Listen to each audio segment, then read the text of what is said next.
রাষ্ট্রযন্ত্র আমাদেরকে সহযোগিতা করবে, এটাই হলো আমাদের সংবিধানের নিয়ম এবং এটাই হলো সংবিধানের বিধান। কাজেই আমাদেরকে বাধাগ্রস্ত করে, আমাদেরকে কোনো রকম যদি কেউ বাধাগ্রস্ত করতে চায় সেখান থেকে আমাদেরকে রক্ষা করা, এটাই হলো রাষ্ট্রের কাজ এবং এটাই সংবিধানে বলা আছে। পঞ্চদশ সংশোধনী বাতিল হওয়ার পরে যদি আপনি বলেন পঞ্চদশ সংশোধনী এখনও আছে, তাহলে এটার ভাবে কোনো কথা নেই। আমরা শুনেছি যে এটা বাতিল হয়েছে। সেটা প্রথম কথা, যে সেখানে আমাদের যেখানে জায়গায় আমরা শুধু একটা অহিংসভাবে আমাদের প্রতিষ্ঠাবার্ষিকী পালন করব, এখানে কারো কিছু বলার থাকতে পারে না। আমরা একটা নিবন্ধিত রাজনৈতিক দল, আমরা কোনো ইল্লিগাল সংগঠন নই। আমরা সবসময় প্রায় 39 বছর থেকে সবসময় ছিলাম জনগণের পাশে, সবসময় জনগণের সঙ্গে ছিলাম এবং এখনও আছে এবং জনগণ আমাদের সঙ্গে আছে। আমাদের ভোট কম আছে তা নয়। কাজে আমরা এই ধরনের একটি দলকে শুধু হুমকির জন্য যদি কেউ হুমকি দিয়ে থাকে, আমাদেরকে প্রোটেকশন দেওয়া সরকারের দায়িত্ব ছিল, রাষ্ট্রের দায়িত্ব ছিল। আমি মনে করি রাষ্ট্র এই দায়িত্বটি সঠিকভাবে পালন করছেন না। এটা আমাদের জন্য দুঃখের বিষয়। আমাদের জাতীয় পার্টির ইতিহাস, আমাদের ঐতিহ্য, এটা হলো আমাদের নেতা আলহাজ হোসেন মোহাম্মদ এরশাদের 9 বছরের গণমুখী সংস্কার এবং উন্নয়নের রাজনীতি এবং পরবর্তীতে আমরা যে রাজনীতি করছি সেটাও আমাদের নেতা আলহাজ হোসেন মোহাম্মদ এরশাদের স্বপ্নের নতুন বাংলাদেশ গড়ার রাজনীতি। আজকের এই দিনে আমি গভীর শ্রদ্ধার সঙ্গে স্মরণ করছি আমাদের নেতা মরহুম আলহাজ হোসেন মোহাম্মদ এরশাদকে।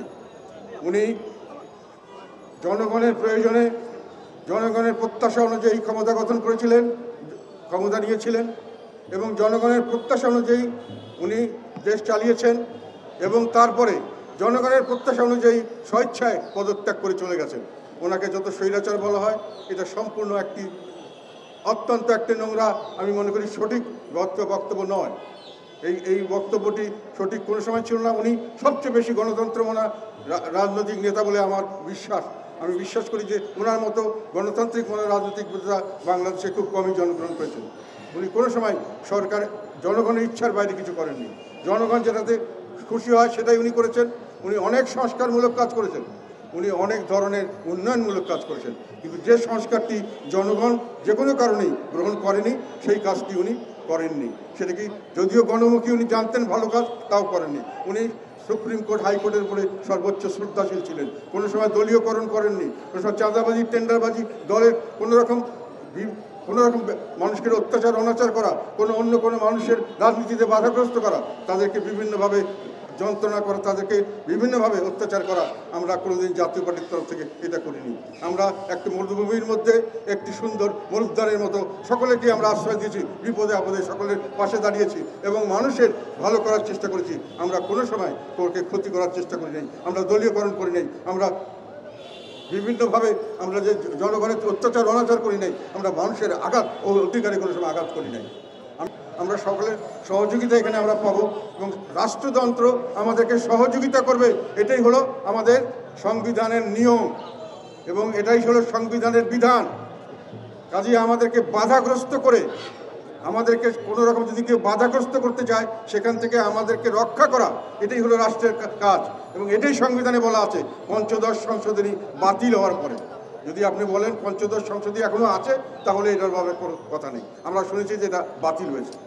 সেটা প্রথম কথা, যে সেখানে আমাদের যেখানে জায়গায় আমরা শুধু একটা অহিংসভাবে আমাদের প্রতিষ্ঠাবার্ষিকী পালন করব, এখানে কারো কিছু বলার থাকতে পারে না। আমরা একটা নিবন্ধিত রাজনৈতিক দল, আমরা কোনো ইল্লিগাল সংগঠন নই। আমরা সবসময় প্রায় 39 বছর থেকে সবসময় ছিলাম জনগণের পাশে, সবসময় জনগণের সঙ্গে ছিলাম এবং এখনও আছে এবং জনগণ আমাদের সঙ্গে আছে। আমাদের ভোট কম আছে তা নয়। কাজে আমরা এই ধরনের একটি দলকে শুধু হুমকির জন্য যদি কেউ হুমকি দিয়ে থাকে, আমাদেরকে প্রোটেকশন দেওয়া সরকারের দায়িত্ব ছিল, রাষ্ট্রের দায়িত্ব ছিল। আমি মনে করি রাষ্ট্র এই দায়িত্বটি সঠিকভাবে পালন করছেন না। এটা আমাদের জন্য দুঃখের বিষয়। আমাদের জাতীয় পার্টির ইতিহাস, আমাদের ঐতিহ্য, এটা হলো আমাদের নেতা আলহাজ হোসেন মোহাম্মদ এরশাদের 9 বছরের গণমুখী সংস্কার এবং উন্নয়নের রাজনীতি এবং পরবর্তীতে আমরা যে রাজনীতি করছি সেটাও আমাদের নেতা আলহাজ হোসেন মোহাম্মদ এরশাদের স্বপ্নের নতুন বাংলাদেশ গড়ার রাজনীতি। আজকের এই দিনে আমি গভীর শ্রদ্ধার সঙ্গে স্মরণ করছি আমাদের নেতা মরহুম আলহাজ হোসেন মোহাম্মদ এরশাদকে। উনি জনগণের প্রয়োজনে, জনগণ প্রত্যাশা অনুযায়ী ক্ষমতা গঠন করেছিলেন, ক্ষমতা নিয়েছিলেন এবং জনগণের প্রত্যাশা অনুযায়ী উনি দেশ চালিয়েছেন এবং তারপরে জনগণের প্রত্যাশা অনুযায়ী স্বেচ্ছায় পদত্যাগ করে চলে গেছেন। ওনাকে যত স্বৈরাচার বলা হয়, এটা সম্পূর্ণ অত্যন্ত একটি নোংরা, আমি মনে করি সঠিক বক্তব্য নয়। এই বক্তব্যটি সঠিক কোনো সময় ছিল না। উনি সবচেয়ে বেশি গণতন্ত্র মনা রাজনৈতিক নেতা বলে আমার বিশ্বাস। আমি বিশ্বাস করি যে ওনার মতো গণতান্ত্রিক মনা রাজনৈতিক নেতা বাংলাদেশে খুব কমই জন্মগ্রহণ করেছেন। উনি কোনো সময় সরকার জনগণের ইচ্ছার বাইরে কিছু করেননি। জনগণ যেটাতে খুশি হয় সেটাই উনি করেছেন। উনি অনেক সংস্কারমূলক কাজ করেছেন, উনি অনেক ধরনের উন্নয়নমূলক কাজ করেছেন, কিন্তু যে সংস্কারটি জনগণ যে কোনো কারণেই গ্রহণ করেনি সেই কাজটি উনি করেননি। সেটা কি, যদিও গণমুখী উনি জানতেন ভালো কাজ, তাও করেননি। উনি সুপ্রিম কোর্ট, হাইকোর্টের উপরে সর্বোচ্চ শ্রদ্ধাশীল ছিলেন। কোনো সময় দলীয়করণ করেননি, কোনো সময় চাঁদাবাজি, টেন্ডারবাজি, দলের কোনো রকম মানুষকে অত্যাচার অনাচার করা, অন্য কোনো মানুষের রাজনীতিতে বাধাগ্রস্ত করা, তাদেরকে বিভিন্নভাবে যন্ত্রণা করা, তাদেরকে বিভিন্নভাবে অত্যাচার করা আমরা কোনোদিন জাতীয় পার্টির তরফ থেকে এটা করিনি। আমরা একটি মরুভূমির মধ্যে একটি সুন্দর মরুদ্যানের মতো সকলেকে আমরা আশ্রয় দিয়েছি, বিপদে আপদে সকলের পাশে দাঁড়িয়েছি এবং মানুষের ভালো করার চেষ্টা করেছি। আমরা কোনো সময় কাউকে ক্ষতি করার চেষ্টা করি নাই, আমরা দলীয়করণ করি নাই, আমরা বিভিন্নভাবে আমরা যে জনগণের অত্যাচার অনাচার করি নাই, আমরা মানুষের আঘাত ও অধিকারে কোনো সময় আঘাত করি নাই। আমি শুধু দুটো কথা বলবো, এখানে ঈশ্বর সাহেবের অনেক ধরনের সংস্কার কর্মসূচি আছে, অনেক ধরনের উন্নয়ন কর্মসূচি আছে। আমার কাছে শুধু বিশদভাবে বলতে চাই না, দুটো জিনিস আমার কাছে মনে হয়েছে। একটি হলো ওনার সংস্কারের মধ্যে উপজেলা পদ্ধতি, এটি হলো সবচেয়ে সর্বশ্রেষ্ঠ সংস্কার একটি। ওর জন্যই ওনাকে পল্লী বন্ধু নামটা আখ্যায়িত করা যথাযথ হয়েছে বলে আমি বিশ্বাস করি। উনি এটার মাধ্যমে গ্রামে গঞ্জে সাধারণ মানুষের কাছে সরকারের সকল সেবা নিয়ে এসেছিলেন এবং শাসন ব্যবস্থাকে শাসনের নামে শোষণের থেকে শাসনের নামে সেবায় রূপান্তরিত করেছিলেন।